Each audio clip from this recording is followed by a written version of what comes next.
Премиерот Зоран Заев денеска ја предводеше владината делегација која одаде почит и положи свежо цвеќе на спомен костурницата во Куманово. Делегација на владата предводена од вице-премиерот задолжен за економски прашања Кочо Андјушев и пратениците Кети Смилеска и Димитар Стевананџија во Прилеп одаде почит и положи цвеќе на споменикот на Методи Андонов Ченто, на споменикот на Кузман Јосифовски Питу и на могилата на непобедените. Делегација предводена од вице-премиерката и министерка за одбрана Радмила Шекеринска положи цвеќе на споменикот на ослободителите на Скопје во дворот на владата на Република Македонија.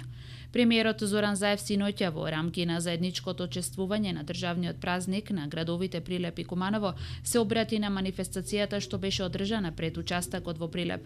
Покрај премиерот Заев своји обраќања има и градоначалникот на општина Прилеп Илија Јовановски и градоначалникот на општина Куманово Максим Димитриевски.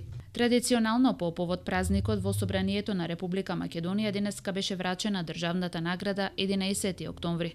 Добитници на наградата за животно дело се професор доктор Драги Михајловски, преведувач и писател, Ристо Лазаров, писател и новинар, Петре Арсовски, актер и професор доктор Александар Ставридис, хирург-уролог. Организираното востание почна во 1941 година, кога првиот прилепски партизански одред го нападна бугарскиот полициски учесток и телефонско-телеграфската мрежа во Прилеп, а следниот ден на 12 октомври се огласија и партизаните од Кумановскиот одред.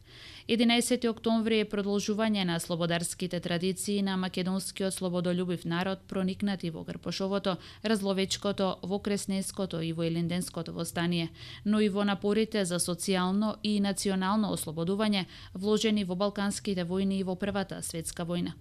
Со одлуката да пристапи кон антифашистичка коалиција, Македонија застана на страната на прогресивното човештво, а против фашизмот како најтемна идеологија од современата историја и најсилна негација на општоцивилизацијските и демократски вредности. Македонскиот народ самостојно се избори за својата слобода. Од првите партизански одреди кои ја почнаа борбата, Народно-ослободителната војска на Македонија на крајот од 4-годишната војна прерасна во добро организирана 110.000 армија со воедни формации од највисок ранг како корпуси и дивизии.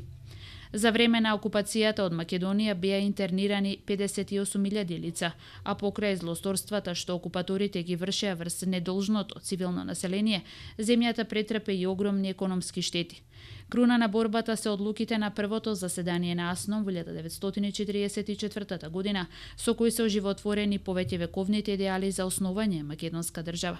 Минувајќи го патот на својот повеќе децениски развој и растеж како дел од Социјалистичка федеративна Република Југославија, а потоа и како самостојна држава, пребродувајќи го конфликтот во 2001 година, Македонија денес е полноправна членка на Обединетите нации и е на пат кон евроатлантските интеграции.